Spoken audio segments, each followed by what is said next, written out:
84 लाख योनि में जो जीव है वह तो समझ नहीं सकता है, सत्संग करने का अधिकारी नहीं है। यहां तक कि देवता लोग भी सत्संग करने के अधिकारी नहीं है। आप कहें कि देवता लोग सत्संग किए हैं, देवता लोग भगवान का कथा श्रवण किए हैं। वास्तव में जिसे सत्संग कहते हैं, गुप्तमती का सत्संग, देव योनि में रहने वाला जीव को अधिकार नहीं है। भवसागर से पार जाने का अधिकार नहीं है। मानव तन में रहने वाला जो जीव है, इसी को अधिकार है।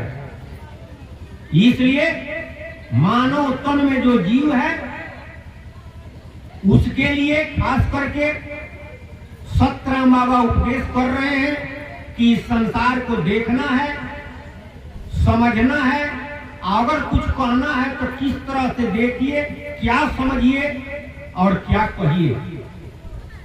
एक और उदाहरण, एक नौजवान लड़की थी, शादी विवाह हो गया था, एक बच्चा भी था। एक दिन एकाएक उसके मन में वैराग्य उत्पन्न हुआ। सन्यासी, ब्रह्मज्ञानी, त्यागी लोगों की बात वह सुनती थी, तो उसके मन में वैराग्य उत्पन्न हुआ। बगैर बताए घर से वह चल दी, जंगल का रास्ता पकड़ लिया। अब निडर होकर के वह जा रही है जंगल में। तब तक आगे एक बाघ दिखाई दिया। तब डर नहीं रही है, सीधे जा रही है। बाघ देख रहा है कि हमारे तरफ आ रही है और डर नहीं रही है, तो उसको लगा कि मनुष्य में भी तो नहीं बाघ है कोई, तबे तो नहीं डर रही है। तो वो आवाज लगाया, चिल्ला। अब उसके गर्जन से इतना जोर से गरजा कि लड़की का समझ लीजिए कि जो निडरता था वह समाप्त हो गया, दिल दहल गया। अब वो डर करके भागी। तो जब भागी तब वह बाघ पीछा किया। संयोग से बगल में एगो त्यागी महात्मा का आश्रम था। अब प्राण बचाने के लिए महात्मा जी के आश्रम में समा गई। महात्मा जी त्यागी महात्मा थे, अपने क्लास में उनका 1 नंबर स्थान था। वो महात्मा जी के कुटी के अगल बगल हिंसक जानवर नहीं आते थे, जलने लगते थे। तो बाघ जब देखा कि तो महात्मा जी के कुटी में समा गई, तब लौट गया। त्यागी महात्मा जब उस लड़की को देखे तब वो चिल्लाने लगे, कहते अरे माया कहां से आ गई, माया कहां से आ गई, माया कहां से आ गई, भागो भागो भागो, जल्दी यहां से भागो। कुछ देर तक रोकी। अब वो महात्मा जी के चिल्लाने पर उसमें से भी निकलकर, उस आश्रम से निकलकर अब जंगल से बाहर जाने लगी। जंगल से बाहर जब निकली तो एक व्यभिचारी देखा। नौजवान थी, सुंदर थी, तो वह पीछा किया। वह चिल्लाने लगी। खेतों में काम करने वाले लोग आवाज सुने तो दौड़ कर आए। उस व्यभिचारी को पकड़ करके पूरा पिटाई किए। फिर लड़की अब जाने लगी घर की तरफ। तब तक एक चोर देखा। तो लड़कियां पहनी थी सोना की गहना, सोना का गहना वो पहनी थी। तो वो टिकाने लगा कि एकांत कहीं मिलता है तो गहना छीन लेंगे। एक जगह एकांत मिला तब गहना छीनने लगा। फिर लड़की जोर जोर से चिल्लाने लगी, बचाइए बचाइए बचाइए। कुछ लोग आवाज सुने तो दौड़े, चोर को पकड़े, चोर को पीटे। अब लड़की घर की तरफ जा रही है। इधर सुबह से वह निकली थी, दोपहरिया हो गया था। गौर के लोग खोज रहे हैं कहां चली गई है। उसके मायके भी खबर चला गया था। मायके वाले बाप महतारी भाई सभी लोग आ गए थे। उस लड़की के सास ससुर पति एक छोटा बच्चा था। अब सब लोग चिंता में थे, इंतजार में थे। अंजादिए कहां लोग खोजे। तब तक ही पहुंचती है। जब पहुंचती है तो लड़की के बाप महतारी कहते हैं कि बेटी तुम कहां चली गई थी। भाई कहता है कि बहन तुम कहां चली गई थी। और सास ससुर कहते हैं कि बहू तुम कहां चली गई थी।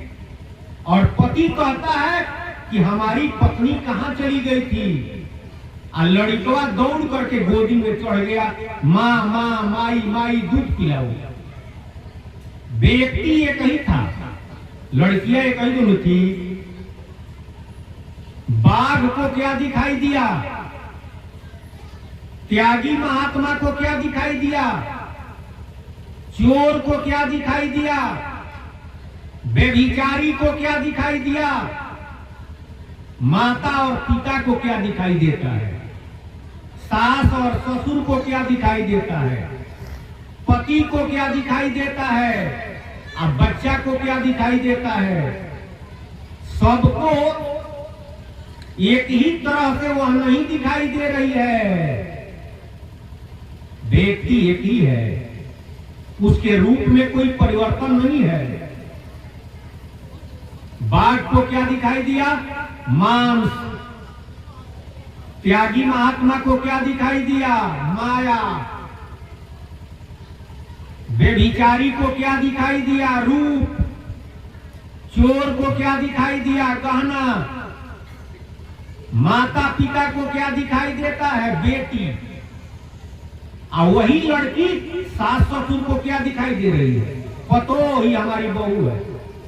बेटी रूप में नहीं दिखाई दे रही है, बहू रूप में दिखाई दे रही है। अब पति को क्या दिखाई देता है कि हमारी पत्नी है। और बच्चा को क्या दिखाई दे रहा है कि हमारी मां है। और लड़कियों तो उसी तरह देख रही है। भाई को बहन दिखाई दे रहा है कि हमारी बहन है। और दूसरे लड़की को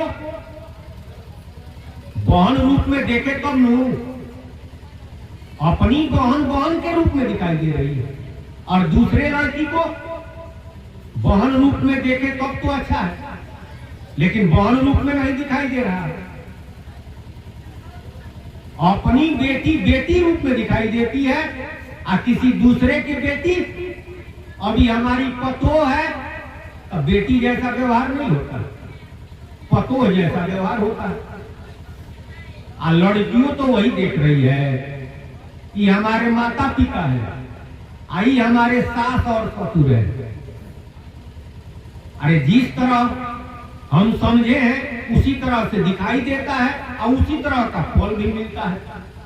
कहने का मतलब है तो व्यक्ति एक है, अनेक रूप में दिखाई देता है। भावना जिस तरह की है उसी तरह दिखाई दे रहा है, अब फल भी वैसा ही मिलता है। फल भी वैसा ही मिलता है।